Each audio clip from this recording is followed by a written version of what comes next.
Will you please call the roll?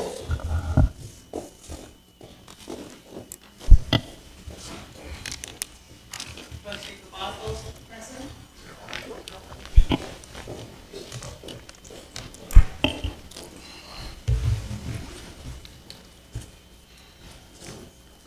Trustee Cavazos, present.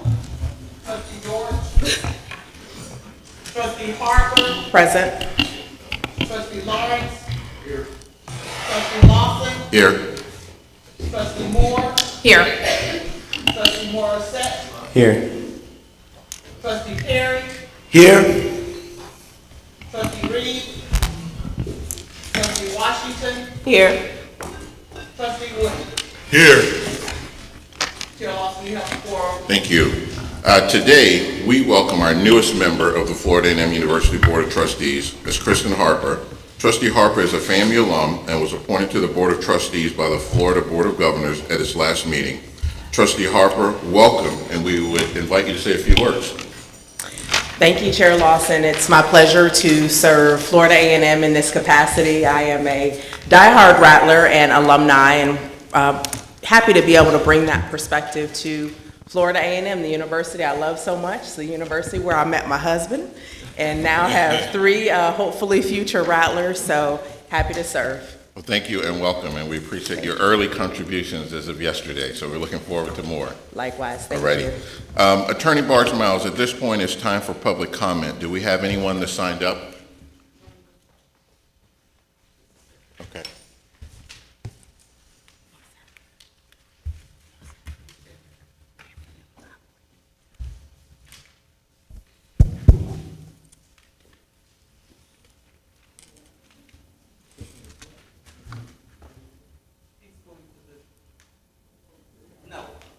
We do not have anyone to sign up for public comment. Great.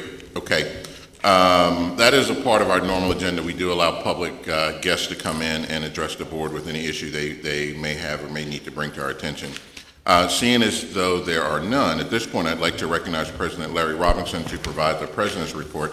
Mr. President, you're recognized. Thank you, Mr. Chairman and members of the board. It's my pleasure to give you this update on some of the, I can't talk and do this at the same, no, I'm just kidding, of some of the things that, that are happening at the university, and please remember that these are just highlights. I too want to welcome to the board Trustee Kristen Harper, and I know that this is going to be a wonderful addition to this body on the behalf of Florida A&M University, in particular our students. I also want to welcome back upon her reappointment Trustee Nicole Washington, who was reappointed for another 5 years, and wish well former Trustee Mills and Carter, and in particular Trustee Carter, as he struggles with some serious health issues. Mr. Chairman, I want to begin with slide 2, where I agreed upon the 2019-20 goals established by you and the board several months ago in August. I want to reiterate that these goals are important to us, and to keep you abreast of them, I just want you to know how hard we're working within the university community at all levels to meet these established goals. An update on the status of where we stand with actual outcomes on the performance-based metrics are premature at this time. However, as you saw yesterday in the presentation from Ms. Barrington and Trustee Washington's committee, we see where the trends are moving, but it's too early to be definitive about those yesterday. But you also heard from our vice presidents, in particular Provost Eddington, that our initiatives, several of them are in place to improve the overall student success outcomes. We also have initiatives underway to increase fundraising, enhance internal controls. Some wonderful things are happening in research and community outreach initiatives. And you heard particularly about the medical marijuana project. As a team at this university, we discuss our progress and action steps that are occurring at the university on a weekly basis. Additionally, we are focused on the goals established in the accountability plan and of course, the university's strategic plan. We are making significant investments in our students through our academic support services initiatives. You heard some details about this yesterday. We are hiring key individuals who will monitor and assist in the progression of our students and implementing Civitas to assist in the advisement, tracking, and predictive analytics, and the Ignite transfer program to recruit and enroll Florida College System AA transfer students, to name a few of our initiatives. One initiative led by Provost Eddington warrants particular attention, and that is to establish the licensure exam task force. We didn't talk about that yesterday, but we are putting a focus on all of those metrics, whether they are in the 10 performance metrics or they are in the accountability plan at large. Provost Eddington has established a licensure exam task force, which consists of all of the deans with licensure exams and other key administrators. This task force meets weekly to develop strategies to further improve our outcomes on these exams. We're continuously updating and making enhancements to our dashboard sites. You heard some of that yesterday. The site is also being utilized by deans in their respective units to meet our student success goals. Of the visitors to my website, more than 20% are visiting the dashboards and the scoreboard site. So that's 1 out of every 5 persons is actually going to those dashboards. So they're getting a lot of interest. Additionally, I want to pass out to you, Ms. Barrington. She's always creating something interesting, and she has a pocket-sized cards that'll give you the preliminary data for the current academic year and key data from 18-19 that you could have in your back pocket at any time. When you are on that elevator and you need to give that 15-second elevator speech, just pull one of these out and have at it. Okay. But I want to thank Ms. Barrington and her team for putting these data together. You know, we were talking about some of these last night. You know, what's the average GPA of students coming in? What's the average SAT and ACT scores? That information is right here at your immediate disposal. I know you don't walk around with this cloud over your head every day, but you can have this to refer to without getting out your laptops and your computers. Moving on to slide number 3, and since I'm operating it, which is dangerous, I wanted to reintroduce in some cases some of our key new additions to our team. We have, as of January the 2nd, we will be joined by Dr. Alan Robinson, who is a certified public accountant and has more than 30 years of senior and professional leadership experience. He will be the university's new CFO and Vice President for Finance and Administration. Prior to accepting the job at FAMU, Dr. Robertson, this is going to get kind of interesting, right? So if anything goes wrong, it's Robertson. Okay, just remember that. I was looking for how to solve that problem, and now I have it. He has more than 30 years of senior and professional leadership experience, and prior to coming to FAMU, he served as a senior vice president and CFO of Morehouse College. To ensure a seamless transition, Dr. Robertson is working alongside interim CFO Richard Swigert, who will head back to Colorado later this month. However, I just want to acknowledge again the significant contributions that Rich has made during his relatively short time here at the university. It seems like he's been here forever. He's really dug into some places and turned over some stones that has gotten us into a different place in a lot of very positive ways. So I just want to thank Rich, and if you would join me in a round of applause, thanking him for his service. In addition, he has been busy, filling out the unit. One of the things we charged Rich with is said, look, we have had a lot of turnover there. Let's work together to get that filled. And he's going to leave Dr. Robertson in really, really good shape in that regard. In November, we welcomed our new Assistant Vice President and University Controller, Ms. Tanya Jackson. I don't know if she's here this morning, but her photo is here on the screen. In September, we hired a long-standing and outstanding internal employee, Ms. Nicole Murray, as the new University Budget Director.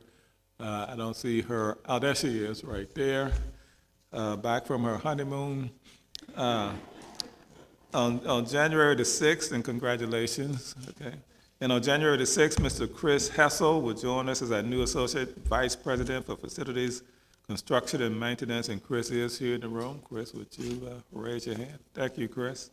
But before, as you know, I want to commend Rich for sure for his great work, but there's another person coming into the room now, about to sit down, but since she's standing, I'll go ahead and acknowledge her because Ms. Joyce Ingram, you know, stepped in at a period of transition as well. I don't want to forget about that. She did an outstanding job of holding things up until Rich got here and still working her other full-time job as Director of Human Resources and Diversity and Inclusion. All these titles, sometimes I get confused, but thank you, Ms. Ingram, for the work that you've done.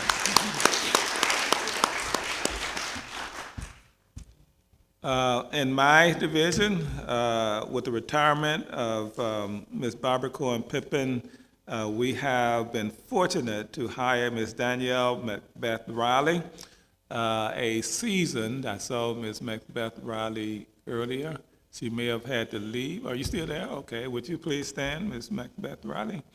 A seasoned governmental affairs professional as we approach this new legislative session. And I want to thank Brian for working during that transition, not losing any momentum that Ms. Cohen-Pippin has established. And I just want to pause for a moment and thank you, Brian, for your service to the university as well. On Tuesday of this week, we welcome Mr. Courtney Gaucher as our Vice President and Director of Athletics. I don't know, there he is. Good morning, Courtney. Prior to joining FAMU, he served as the Associate Athletic Director for Facilities and Operation at the University of Miami. Welcome aboard. We have also underway, Mr. Chairman, and I know members of the board, just to make you aware, we have advertised two key positions at the dean levels, and the goal is to get them filled as soon as possible. Committees have been formed, and we should have some action on those sometime in the spring. So just to let you know, in particular about the law school, we re-advertised that in October, and the dean of the nursing school was advertised just last month. So I want to thank all of you, many of you who worked to help make these transitions possible. We worked with internal committees as well as recruitment firms to help solidify, Mr. Chairman and member of this board, what I consider to be a very solid and highly experienced senior leadership team for the university. We will get there with this team, I have no doubt. I have two announcements. First, I want to ask you, if you could, to attend a special event tonight, well, this afternoon, really, at Bragg Memorial Stadium at 5 p.m. We will be saluting the FAMU football team and head coach Willie Simmons for the outstanding season that they've had. They are the true champions. They had a 9-2 season. And I understand that the last time we had a season comparable to that was in 1998. Folks, that's a whole generation.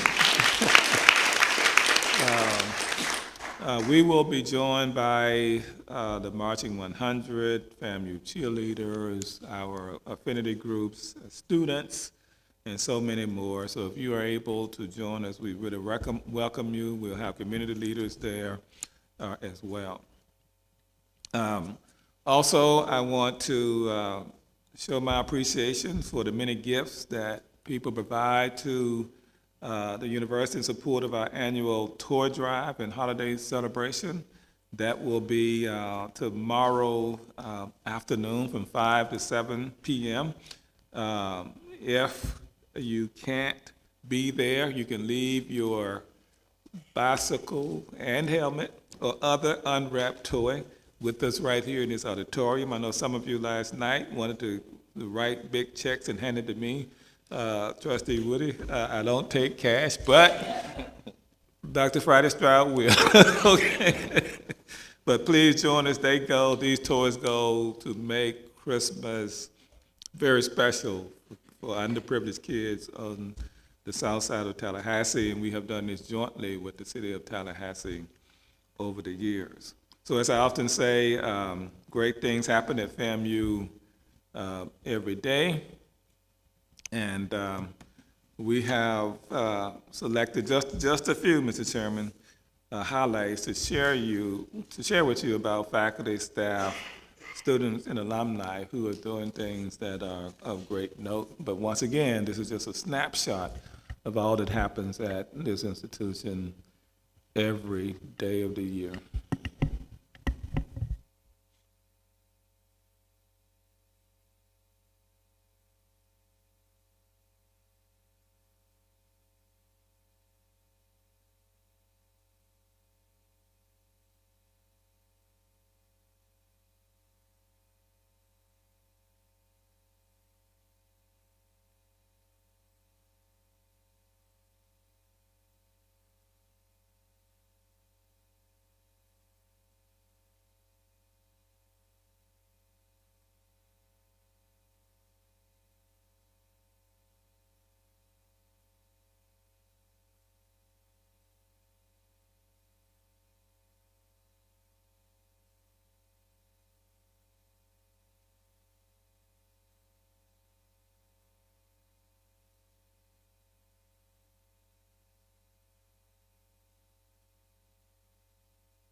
W. Lewis were recognized for creating endowed scholarships during a ceremony at the Black Archives.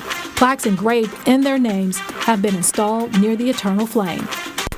Finally, alumna, marketing executive, and global vice president of Cardinal Health, Kristen Harper, was appointed to serve on the FAMU Board of Trustees. Harper replaces trustee Harold Mills, who was appointed by the Board of Governors to serve on the University of Central Florida Board of Trustees. Thank you, Trustee Mills, for your service. And Trustee Nicole Washington was reappointed to the board.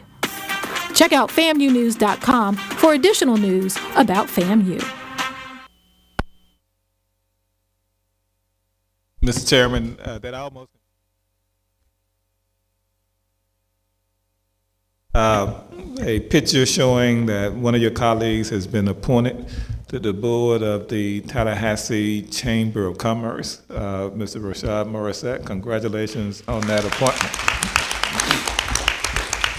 I also failed to acknowledge Dr. John Eason, who stepped in as AD, interim AD initially, and then AD at a very, very challenging time in our athletic programs, and I just want to thank him for stepping in and serving for 2 years when he didn't expect to be here that long. We brought him out of retirement, and he did a fine job. And so I just want to make sure that I acknowledge Dr. Eason for his service also to his alma mater. Mr. Chairman, that concludes my report. Thank you, Mr. President. At this point, I would say, and you all can do it individually, provide commentary on the President's report.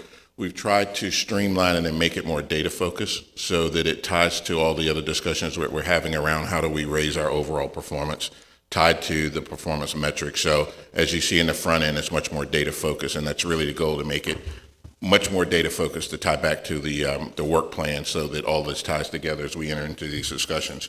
So moving forward, we have two new additions to the board agenda that I'm really excited about. The first is we will entertain a update from Trustee Morissette, who's our SGA president and trustee, who will give us an update on the Student Government Association and all activities on campus. I think I'm gonna use the clicker. Good morning, everyone. Good morning. Good morning. Excuse my voice. It was a finals week for those who do not know.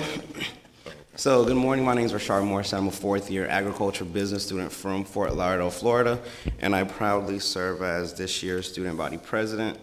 And the Student Government Association report is as follows. I try to keep it as brief as possible to only highlight the main events for the year. And this one will serve as a review of the fall semester. And I want to begin with the most important initiative that we took on this semester, which was the state advocacy effort.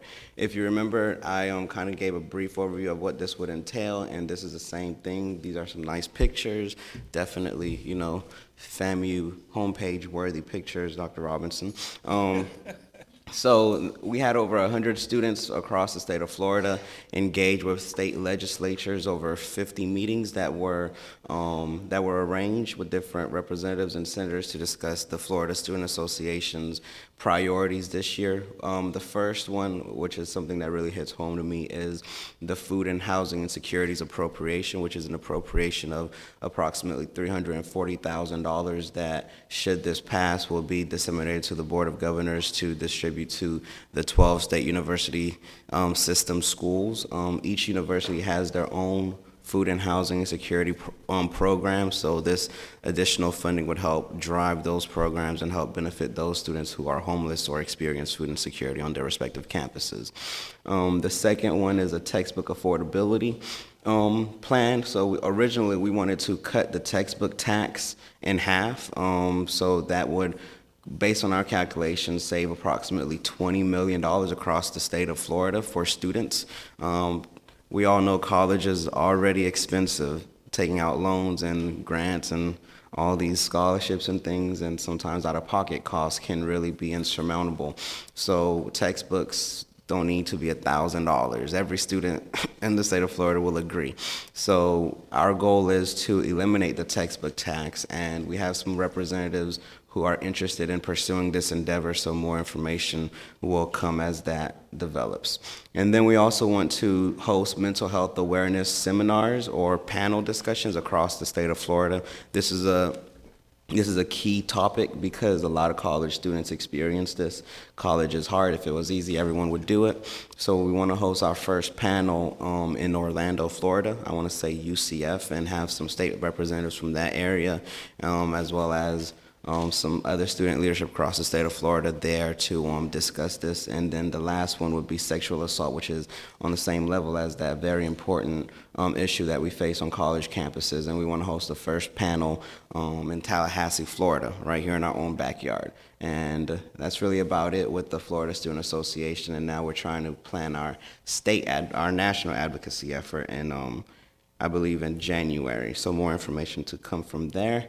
And then pictures from this year's homecoming. It was a success. We had a packed out comedy show. I believe Lawson's capacity is 8,000, 7,000? It was probably 8,000 to 7,000 people there. It was a packed house with Chico Bean, Carlos Miller, and a special guest performance by, or appearance by Lil Duval. It was hilarious, literally hilarious. My throat hurt in the morning. We had a concert the following day with Cash Doll, Ball, Greasy, and Lil Baby, followed by the gospel concert Saturday after the football game, sponsored by McDonald's, with many headliners, including Ty Tribbett. It was a fabulous affair, honestly. People loved it. Right after the game, we crushed that team, and we got to praise the Lord right after, so it was awesome. Other traditional events were remarkable, such as coronation with the 113th Miss Florida A&M University, Kyra Freeman, and the 20th Mr. Florida A&M University, who's taking a test right now. We got the same class. I'm not taking that test right now, so we're good. Cornell Francis. Convocation was awesome. Painting with a Twist, which is a new addition that we added to the student side of homecoming last year. It always goes up, man. A lot of students. This ballroom right here is always packed out. Students come out with, some of them are awesome paintings, others are not so awesome paintings, but they enjoy the experience nonetheless. So this was a blast putting this year's homecoming together. And then this page really just talks about some of the fall semester highlights that my administration did, starting with the Medical Marijuana Student Forum that was held on October 29th in partnership with the Mary Project, and we hope to have some more of those in the spring semester. The monthly grocery shuttle services is a program that I started in the spring semester of last year, and we want to make it a monthly thing and even expand it in the spring semester to see if we can get some discounts at some of these grocery stores that we visit. If you do not know, well, most of you all in this room have cars, so if you don't have a car, just go on the Uber app and then see how much it costs to go to Walmart and then multiply it times 2. Now this is a morning, so traffic's not heavy, so imagine a surge on a Friday night when it's double and triple. On average, it costs a student about $20 to go to and from Walmart. We do have public transportation, but try carrying 6 bags of groceries and your milk and ice cream on the public transportation. It's just not convenient. And so this is a shuttle service that we do every month, every 2 weeks, to try to get students access to groceries and stuff. So we have a lot of outside partnerships. CNN, they came on campus. HBCU Buzz, Tiavana, they came on our campus, and we hope to expand those partnerships in the spring, specifically HBCU Buzz and Tiavana. I believe they want to come back. And athletics, we support athletics every game with the game day shirt, so the student section always has their shirts, as well as crowd engagement. So the last game we did a class challenge, and the student section was packed out against Howard.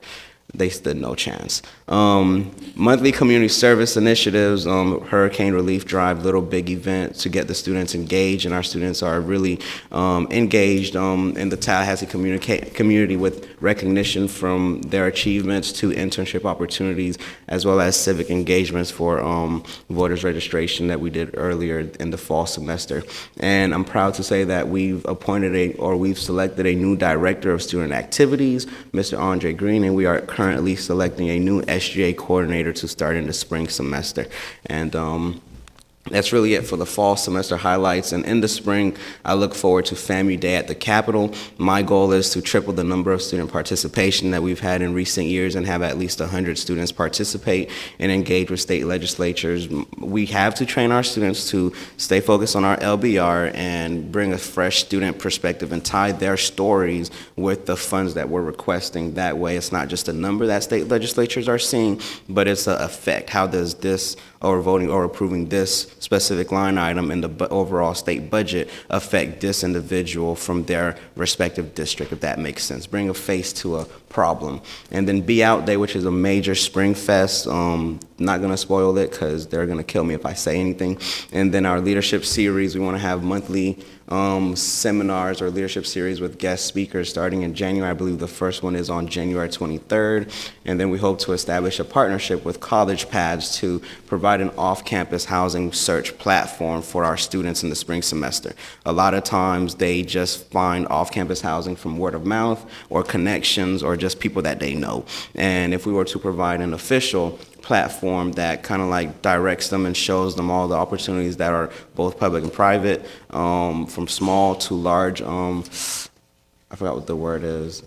Homeowners? No, it's not homeowners. Landlords. That's what it is. Landlords. You can see my inexperience. That would be awesome. And then a resource and benefits fair to help strengthen campus partnerships and advertise the resources that students have on our campus. Because a lot of times they'll ask me, "Hey, how do I get X, Y, and Z done?" And I point them to an office. So it's like if we can have that in the beginning of the spring semester, it'll help alleviate a lot of their issues. And Mr. Chair, this concludes my report. Thank you. Great addition to the agenda. We were talking about you last night before you showed up at dinner, and we were talking about the level of contribution that we feel you're making to the board, so thank you. Yes. Oh, I'm sorry, Trustee Lawrence? So let me ask the student body president 2 questions. First of all, I was very impressed with your grocery shuttle. What are you seeing in the way of use? Say that again? Are people using it? How many people are using it? Okay, so some data to that. The first shuttle, we had over 100 students sign up, and well, actually we had 86 students sign up. If I remember, 86 to 85 students sign up. We had 120 people show up. And then the second shuttle, which was a couple weeks after, the numbers were still right at the same. 75 signed up, but about 90 to 95 showed up. So the way it runs is we do it we have pickup locations. The pickup location will be on the set and then the village. And we even added a third pickup location for our apartment students down in the Palmetto and Fays area. And so they run on a continuous cycle. We have 2 to 3 vans, and yeah, it's a pretty massive initiative. So I would say, number one, that's really impressive, and it gets down to what's really important for human beings. I think that's a really great part. How are you coming on the other really important thing in America, which is getting students to vote and sign up? Man, honestly, that was one of the things on your list. Yeah, honestly, it's hard. I'm not gonna lie to you. It's hard because we have a lot of petitioners on our campus, and students tend to, if you see a clipboard, they tend to play the petition avoiding sports, and they try to hit you with every excuse. So you got to tell them, hey, this isn't a petition. It's to make sure that you're registered to vote, and explaining to them, hey, you're in the state of Florida now. You have to change your voter's registration. If you stay in Tallahassee, you don't want to still stay registered in your home district, because then you gotta mail it and it's a hassle. So we try to incorporate that into a lot of our events that draw a lot of students. Like if we're having a movie screening, then we'll have some voters registration tables set up to get them registered, or just encourage them to participate. I'm counting on your winning this. There is no more important mission in America than to get people involved in this republic. As old-fashioned and corny as that sounds, I'm worried about this country, and unless people participate, we're in deep trouble in this country. Yeah, I totally agree. Thank you, Dave. Good questions. At this point, we will move to Trustee Cavazos for a report from the Faculty Senate. Yes. Good morning. Good morning. And thank you so much for the opportunity to highlight or spotlight our faculty senator. But before I do that, I would truly like to commend Provost Eddington on the weekly briefings of the great things that are happening on the Hill. by showcasing and highlighting faculty, students, staff from around the community. And along those same lines, I feel that it's so important so that we all know what our faculties are involved in, what they're doing, what their scholarship is about, what their research is about, and I thank you for that. So I was motivated to do the same with the Faculty Senate and adopting the pre-conference faculty theme, Raising the Bar. I've done just that. So today I'm highlighting one of our very own faculty senator, Ashvini Chauhan. He's an associate professor of environmental biotechnology from the School of Environment. And he was awarded through the National Science Foundation, FAMU and BCU, $1 million to conduct and research, which focuses on the understudied eastern oysters, to assess what microbes are present, their environmental functions, improve coastal water quality, and reduce nutrient pollution. In addition, this is a collaborative project which will further the education and training of minority students in STEM disciplines. 6 undergraduate students will be involved in this research project. It certainly has given me a different perspective on how I enjoy oysters, so they really serve a great purpose. Dr. Chauhan is the principal investigator at FAMU, so I want to really congratulate him on this great undertaking and the role as principal investigator at FAMU on this project. In addition to that, I am going to talk a little bit about the College of Law, and here we have our student professional success. The College of Law revamped the Office of Career and Professional Development a year ago, and we have already begun to see the benefits. Overall placement percentage for the class of 2018 was 69.4. And as you can see, the list of the different types of employment and the percentage as well. So we have students upon graduation have gone to private law firms, 44%, corporations, 16%, government agencies, 27%, public interest organizations, 6%, judicial clerkship, 1%, and educational institutions, 8%. In addition to that, we talked about the salaries for the class of 2018. And the data is comprised of statistics 9 months out, which allows our students an opportunity to take the bar, get results, and seek employment. So the percentile, as you can see, the 25th percentile is about 43,000. The median is about 50, and the 75th percentile is 71,000. Improving student success with respect to mental health counseling as a result of legislative funding. The College of Law will be hiring a mental health counselor who will be located at the law school. Very, very crucial, so our students can have direct contact with that counselor. The impact of this new funded position will create a healthy and safe learning environment for all students. With the growing concern of mental health issues on the law school campuses around the country, we can confront some of the major problems our students are facing, and by providing designated staff and resources capable of creating change for our students. Healthy students, as we know, become competent attorneys. With respect to improving bar licensure success, to address retention and attrition, enhance student learning, and increase first-time bar passage rate, the College of Law launched the Performance Assessment and Strategic Support known as Project PASS. And as a result of special legislative funding, the College of Law was able to designate over $366,000 to partner with Adapt the Bar, Barbary, Kaplan, PMBR, the 3 major commercial bar review providers, to provide the College of Law with up-to-date bar readiness tools and resources.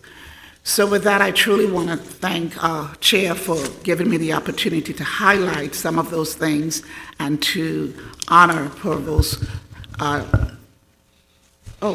Provost Eddington on what he started, and now that I'm following along the same line with showcasing and spotlighting our bright and incredible, outstanding faculty members. Special thanks to our Associate Dean from the law school, Reginald Green, who was very supportive and assisted me in getting the information to represent the law school. Thank you so much. That concludes my report. Thank you. Thank you. Two really good additions to our agenda, so thank you both, Trustee Marquardt and Trustee Cavazos, for good updates. Just one update from me for the general body. I was just talking with Vice Chair here on a side note. We just updated our 2020-2021 calendar that syncs up with the Board of Governors calendar, syncs up with our own internal calendar, and also for staff, it provides you all with advanced lead time on when board briefings need to take place. In addition to that, we also made a move in June to link our board meeting up with the National Alumni Association meeting, so we will both be in town the same week in June. So I think that will be great from a synergistic standpoint. So thanks to Colonel Greg Clark, we were able to work with them to link that. The dates for June? We published the calendars out, but I think, Dave, I want to say it's June 5th and 6th, if I'm not mistaken. I'm close. I could be off by a couple days. Okay. But we just completed the update to the 2020 and 2021 calendar, so we'll get you a hard copy date before you leave. Next, I'd like to move into committee reports at this point in time. First committee report, I'd ask Trustee Washington, will you please provide? Oh, she went to the, okay, well, we can address that quickly. I'll move to my own committee, Special Committee on Athletics, and then we'll come back to Trustee Washington. The Special Committee on Athletics had two action items. Action item 1 was the approval of the previous meeting minutes. Action item number 2 was approval of the athletic director's contract. Those items both are on the consent agenda, and we had one major informational item, and that was the update to our current budget situation, and VP Rich Schweigert provided an overall update to the athletics budget. The one thing that I would ask staff to do, which we had agreed to do previously, is I'd like for that update to go to the entire board on a monthly basis as well, that spreadsheet that we review with the BOG, just so we're consistent in our quest to provide transparency not only to this small committee, but then also to the board at large. So that was the one follow-up that I would ask coming out of that meeting. And I would also ask the other board members as we walk through these budgets, if there are any issues, questions that you have, please consult with Rich and or myself, because again, our quest is to provide transparency on this, but at the same time, we want to make sure that we're doing our due diligence. We have an upcoming, this is another informational item from our committee, an upcoming meeting with the Board of Governors later this month to provide them with our monthly update regarding our current deficit repayment plan. At this point, that concludes all the informational as well as action items that came through the Special Committee on Athletics.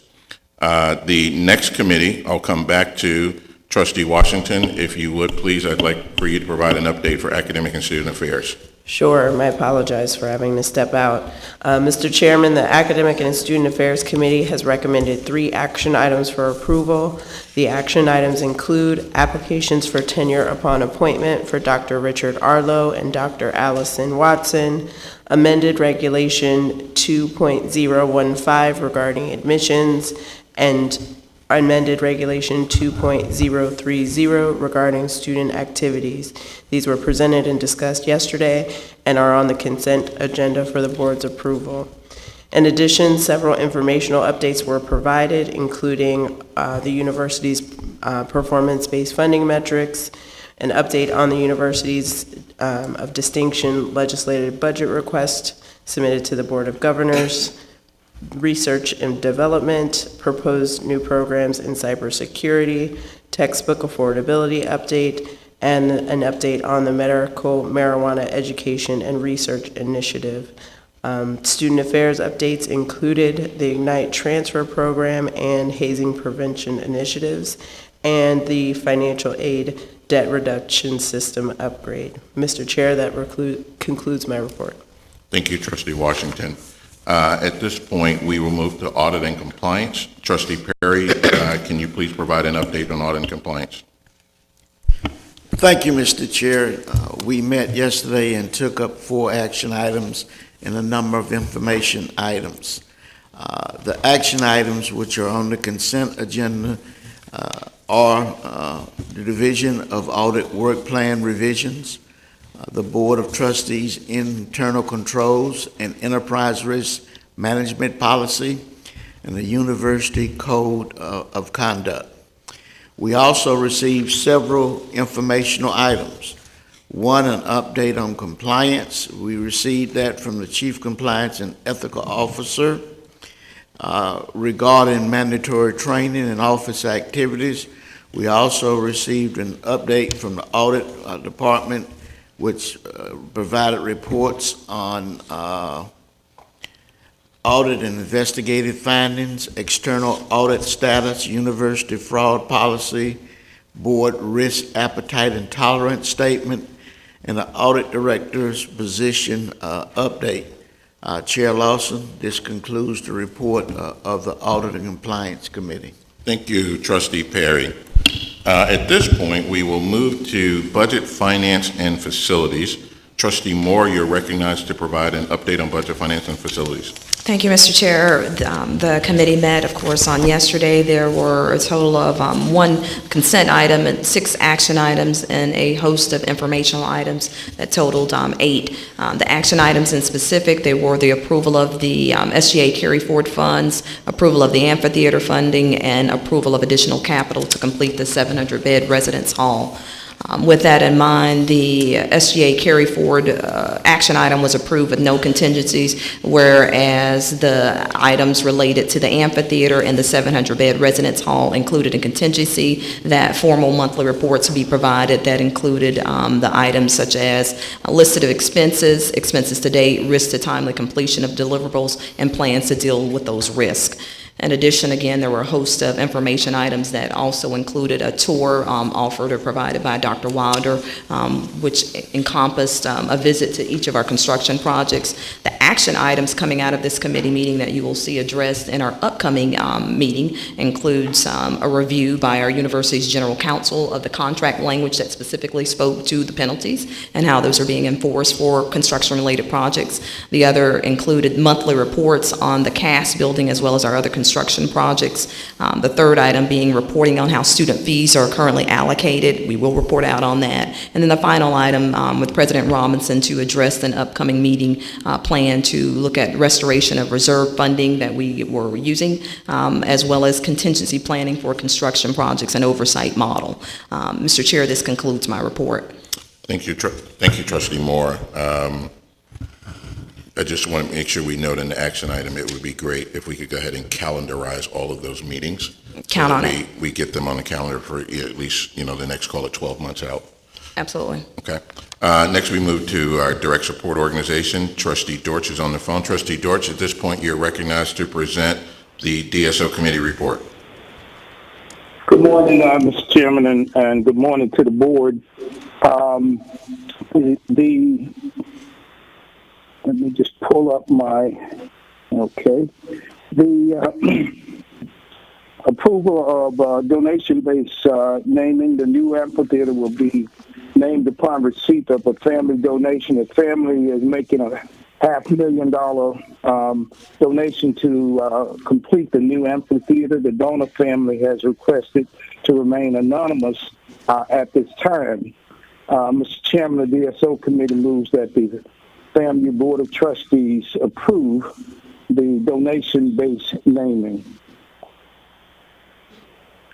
And the next on our agenda is acceptance of revised fiscal year 2019-20 budget for FAMU Foundation.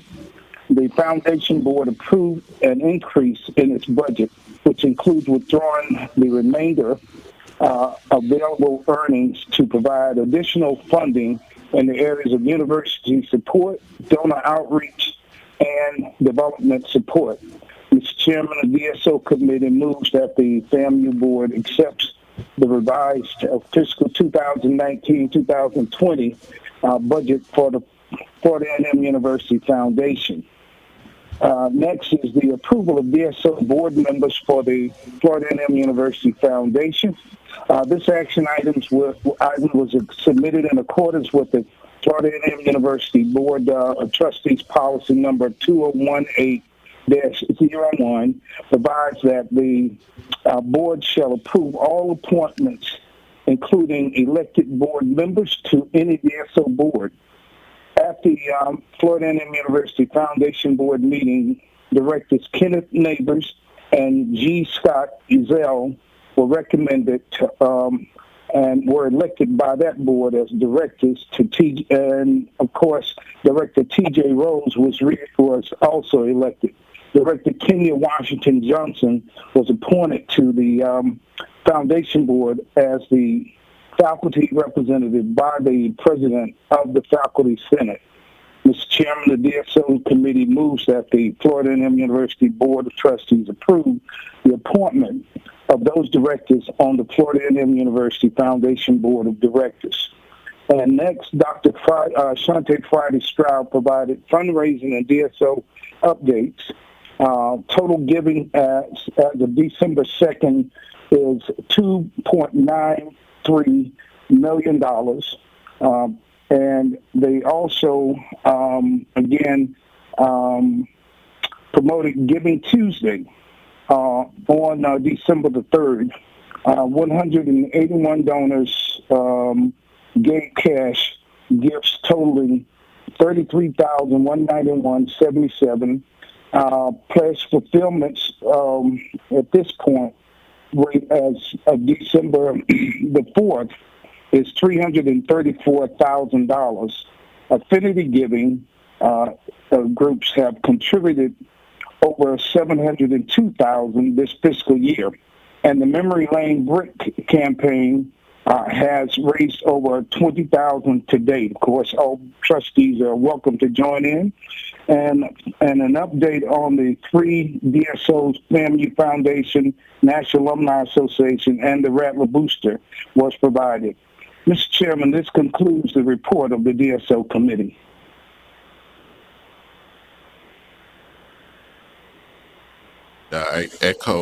Thank you. And I echo your sentiments around those members from the Foundation Board of Directors that are being re-upped, or, basically their tenure on the board is being renewed. So I think those are fine individuals that should serve the university well in that capacity. At this point, that concludes all of our committee reports. Ms. Governance, sorry. I'm sorry, Trustee Dortch, you are still up. You didn't have an action item. There is an action item, so I'm sorry, you're recognized. Right. There's no action item, but the Governance Committee, of course, met yesterday, and the committee received a recommendation from the General Counsel's office that the unmanned aircraft system policy be placed in abeyance pending feedback regarding possible funding from Dr. Charles Weatherford, Vice President of Research. The policy will be brought back to the committee and from there on to the full board at our next meeting. The committee also heard a presentation from Dr. Melanie Wasinski regarding recommendations for changes to the tools that the board will use in evaluating the president. The committee had a very robust discussion, and of course, Dr. Wasinski and her team had done a phenomenal job. The committee provided several recommendations regarding the structure of the evaluation. Chair Lawson indicated that we would all be provided with a updated timeline in January 2020 for the committee to use, and this will allow the board, our committee, to review and bring back to the full board a recommended evaluation tool. Again, Mr. Chairman, this concludes the report of the Governance Committee. Thank you, Trustee Dortch. I apologize. I almost missed that committee report, so thank you for being vigilant and making sure that we covered the items that were discussed in the Governance Committee. So at this point, we have covered all of our committee reports, and we will now move the action items from the committee reports to the consent agenda. So just to make sure we're all aligned, board, and please check me in case I miss anything, I'd like to quickly review the items that are on the consent agenda, because we do have a couple of items that will fall off the consent agenda that we'll need to have a separate discussion around. So the first item on the consent agenda is the Board of Trustee minutes from September 19, 2019. The second item is Board of Trustee minutes from October 17, 2019.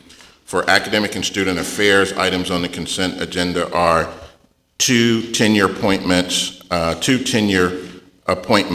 or tenure upon appointment for two individuals, amended Regulation 2.015, amended Regulation 2.030.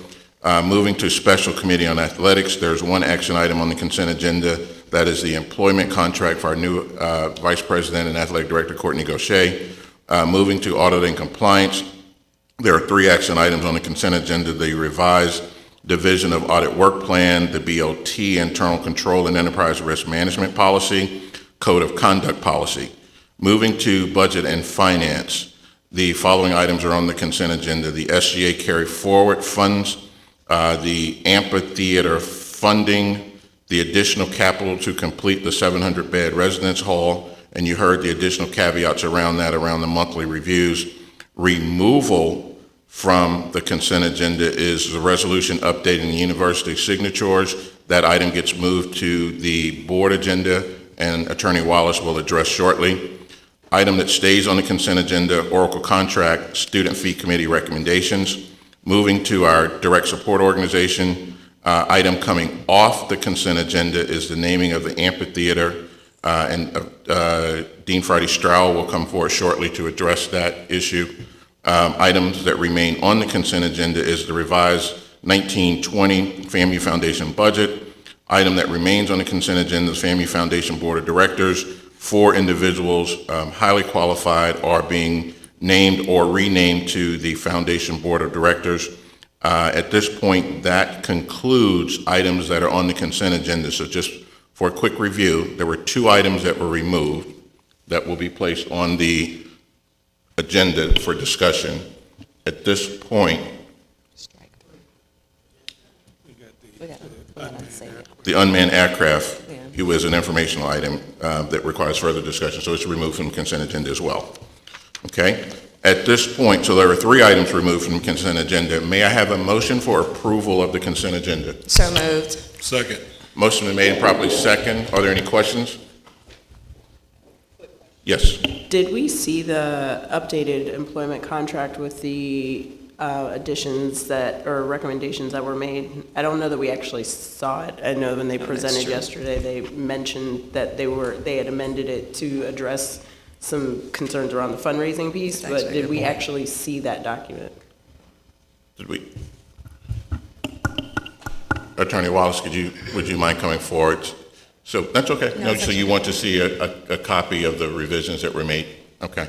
Attorney Wallace, could you address that, please, before we continue the vote? Yes, we did the revised revisions, and we forwarded that to Ms. Linda Barge-Miles to forward it to the board members. I believe it was done. I know that I did discuss with, I know I did discuss with Trustee Moore and responded to her that we did consider her concerns, and we revised it accordingly. And I also met with Dr. Friday Stroud to go over that, and she had her input on that. And so once we received her input, it was revised. It was forwarded to Mr. Gaucher and was forwarded to Ms. Barge-Miles, and I do believe that she did forward it to board members. And it has all signatures, so everyone is signed on both sides? It has not been executed yet. It was forwarded, and, well, to my knowledge, it has not been executed by Mr. Gaucher or the president. I don't know that. Mr. President, do you? I couldn't sign it until you. Okay. So so recommendations have been made, and you've updated, and it's been accepted. So once we give it the green light here, then the president can sign. That is my understanding, sir. Are you comfortable? Great. Okay. If there aren't any other questions, thank you, Attorney Wallace. If there aren't any other questions on the consent agenda, I'd ask that we move forward with the vote. So before we do that, are there any other questions, reservations? Great. If not, all those in favor of the consent agenda items, please notify by saying aye. Aye. Aye. Motion carries. Thank you, Board.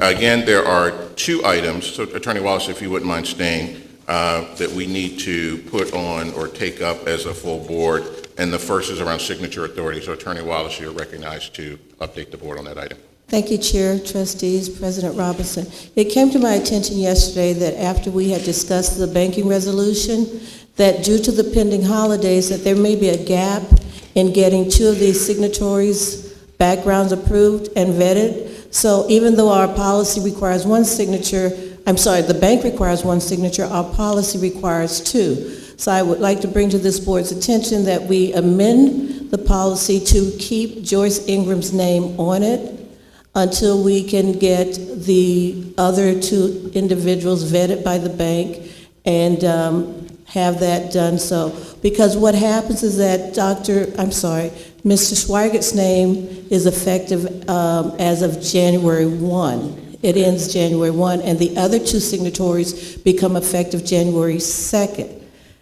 It's unlikely that there'll be a gap in vetting those backgrounds, but in an abundance of caution, I wanted to bring it to this board so that we do amend that resolution to keep Ms. Ingram's name on it. I think that's a good idea from Dr. Wallace, and it protects us such that we can continue to honor any debt obligations throughout the holidays in early January. So may I have a motion to approve the recommendation? So moved, Trustee Perry. Second. Motion is made and properly second. Any questions? Great. All those in favor, please signify by a sign of aye. Aye. Motion carries. Thank you, Dr. Wallace. Thank you. And that revised resolution is on its way over here for your signatures. Great. Thank you. Thank you. Dean Friday Stroud, if you wouldn't mind, please. And this is all around the naming of the amphitheater, but it really, where'd she go? Oh, I'm sorry.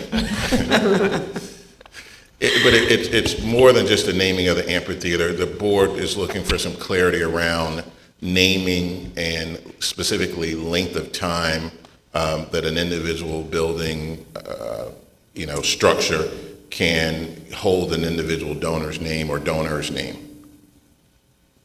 So, I believe Attorney Barge Miles sent to all of you all yesterday the revised naming policy that you all approved back in 2014. And so in Roman numeral 6, which says duration and modifications of naming, the duration of the donor's or honoree's name on any facility or program ordinarily continues for as long as the facility or unit is in use in the same manner or for the same purpose for which the naming occurred. Any naming pursuant to this policy shall remain in effect until such time as the university determines that the facility has exceeded its useful life or the facility's continued use has become impossible or impractical, or until removed as set forth in Section 5 above. Upon demolition, replacement, substantial renovation, redesignation of purpose, or similar modification of a named facility or program, the university may deem that the naming period has concluded. Naming term. In appropriate circumstances, a naming may be granted for a predetermined fixed term, usually 3 to 10 years. At the end of the term, the naming of the facility shall expire, but may be renewed with the same or new name. The gift agreement should clearly specify the period of time for which the facility or unit will be named. Joint or hyphenated naming. Additional names may be added to a facility or program unless prohibited by the donor's gift agreement in recognition of an additional gift, even if the prior donor's or honoree's naming period has not concluded. Hyphenation of names is one method for jointly naming a facility or a program. And then with respect to gift-related naming, gift related to naming of a facility, and this is Roman numeral 3. Gift related to naming of a facility or program requires a donation of the university to the university or the Florida A&M University Foundation, which makes a significant contribution to the cost of building the facility or implementing a program housed in the facility approved by the Board of Trustees. Specific naming opportunities and corresponding minimal gift levels are determined by the President, Dean, Vice President of University Advancement, and Vice President of Administrative and Fiscal Affairs or their designee. Naming may be affixed when accompanied by gifts equivalent to at least 50% of the fundraising target. In this case, related to the amphitheater, the fundraising target for this was $500,000. That was the amount at which Dr. Robinson was going out to do fundraising for. He was able to receive 100% of that fundraising goal. And given that this facility is, this is meeting 25% of the cost of a facility, that met the threshold of the continued naming. And it is in the gift agreement that if another donor donates money to the facility, that the current donor or honoree would be able to have some input on the hyphenation of the name. So Dr. Friday-Stroud, thank you. And I was just, we were having a sidebar here because I was just trying to make sure we got the actual question answered. And I believe the question is, the policy that you stated is our board policy, but we just want to make sure that the current opportunity that we're about to enter into, and we're very appreciative of the donation, but we just want to make sure that it's consistent with our own policy as far as the naming and or being able to add future names at a later date. And Mr. Chair, if I could add, and I'm certain other trustees may want to add as well, that I read both of those too, and it was from 2014. I actually remember when former Vice President Haynes, when we went over this back and forth. And so, again, wanted to make sure on the dollar threshold, I read in our agreement, we talked about 50%, we talked about 30%, so that's great to hear that there's alignment there relative to the goal. I don't know if I heard that yesterday. And then the second part of it regarding the hyphenated or joint naming, that it specifically, I think it was important that we capture that in the agreement, not as a maybe. I know we said yesterday, possibly, maybe, it's in the that agreement. specifically it states that so that there's no confusion going forward. Yes, Mr. Washington. Thank you. I would just add a point of clarification whether we are considering this an honorary or a gift-related naming, because in the action item today on the consent agenda, it said honorary. We are speaking specifically about gift-related, so they have two different clauses and functions in our naming agreement, so I think we just want clarity around I will apologize. When we first submitted the information over, it came in under honorary. Gotcha. And then we changed it. So it was changed in the DSO committee information, but I think the change may not have carried over to the consent item. So apologize for that there. But thank you for that. Yes, sir. Trustee Perry. You said with joining another donor in there, that the gifter must agree to what now? How the hyphenated name happens. So in this case, it would be like, does the original gift owner stay, the donor stayed the first name, and then the second one becomes a second hyphenated. And so it's just giving the donor, the original donor, the opportunity to have say in how that happens, and informing them that a second gift has come in to be added. You said how it happens, which begs the question, suppose they don't agree to the hyphenation on how they want it to happen. So it is in the agreement that they have input, but at the end of the day, the president would, in the gift agreement, make the call.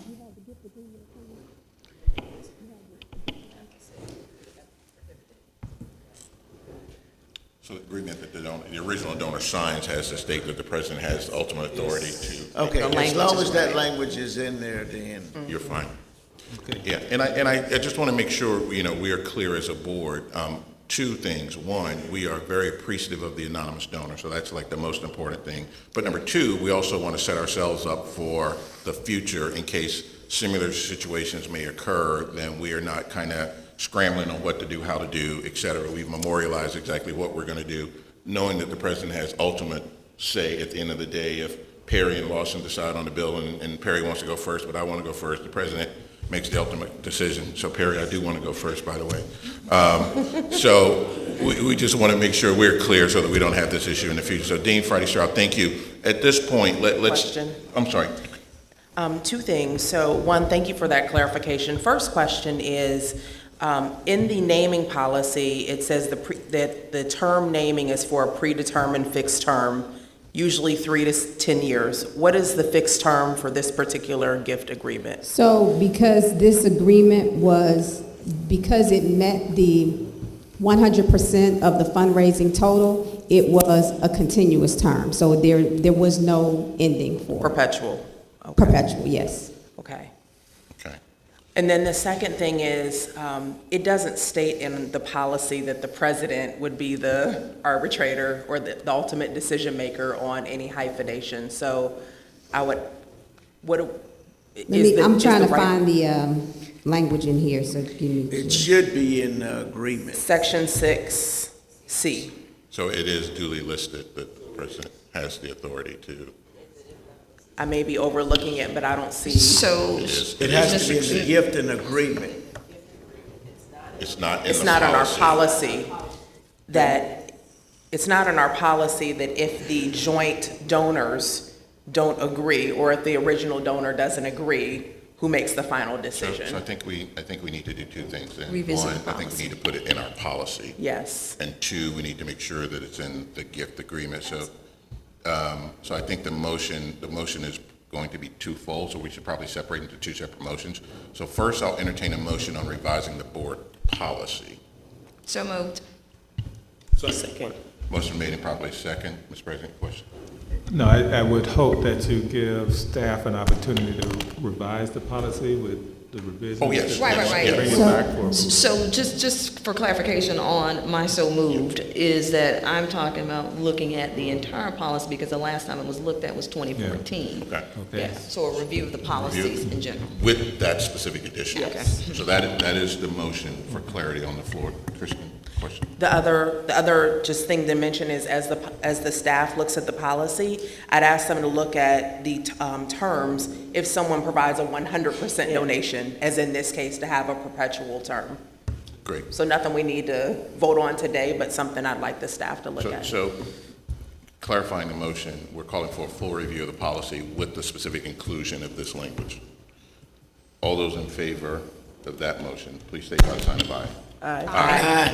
Motion carries. Second part of the discussion is for this specific agreement, including the specific language around president having final authority on how future names are listed, in which order. So that is a request for a motion on that item. So moved. Any questions? No discussion? There being no discussion, all those in favor of that motion, please state by sign of aye. Aye. Motion carries. Great. Thank you, Dean Friday. Yes, sir, Mr. President, comment? Thank you so much. I mean, this is really new territory for us, but I think it's positive moves on our behalf, because now we can get on with some other opportunities that are out there as well. I really think that, we are in a good place here on this particular facility. And there's so much more associated with this that will be unveiled as time moves on, as you will see. But before you close the meeting, Mr. Chairman, some of you last night, one in particular, asked about our viticulture center. I'm not going to call them out. I'm not going to ask why we were at dinner and people are asking about viticulture and wine, but I do want you to know that we have arranged for each of you to have a sample of the great products from our viticulture center. I'm not going to call out Trustee Hopper in particular, but I like grapes too. I like them better when they're fermented. And we do have some folks from our viticulture center who are going to brighten your evening, I hope, or holidays with some of the wines that they produce at the center. So we have that coming in now, I believe. And I hope you enjoy. Oh, I'm sorry. It's okay. I'm sorry. I got ahead of myself, Mr. Chairman. That's okay. So board, this was a really good discussion. I think it sets us up for the future. But as we entered into this good discussion, we forgot the original item, and that is the actual naming of the amphitheater. So based on the discussion from yesterday, based on what went through committee, I'd ask for a motion on the naming of the amphitheater. So moved. Second. Any questions? There being none, all those in favor, please state by sign of aye. Aye. Motion carries. Thank you. Thank you, Dean Friday Stroud. I see you're very happy now. We appreciate that. Okay, at this point, Board, and we've moved through a lot of information, and I know it seems short to those, oh, thank you, those listening in, because a lot of the heavy lifting was really done during the committee meetings on yesterday. I'm almost losing control here, huh? All right. So, like I said, a lot of the heavy lifting was done during committee meetings yesterday, so for those listening in, it may seem like we're moving quickly, but we spent a full day yesterday vetting all of these issues through committee. Board, at this point, I would ask, is there any other business that needs to come before the board? No. There being none, this meeting is adjourned.